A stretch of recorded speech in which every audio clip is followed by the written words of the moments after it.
How to allow or don't allow the digital assistant app to analyze on-screen images on the Samsung Galaxy S24 series. First, tap on the home button to return back to the home screen.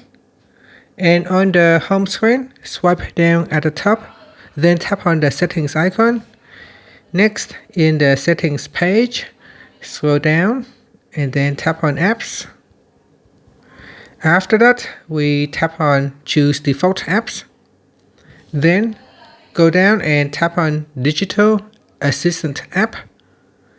In here, tap on analyze on-screen images. Tap on the toggle button to switch it on or turn it off. This will allow you to allow or don't allow the digital assistant app to take the use images off the screen. Now make sure you turn on Analyze on-screen text for this option to become enabled. And that's it. Thank you for watching this video. Please like and subscribe to my channel for more videos.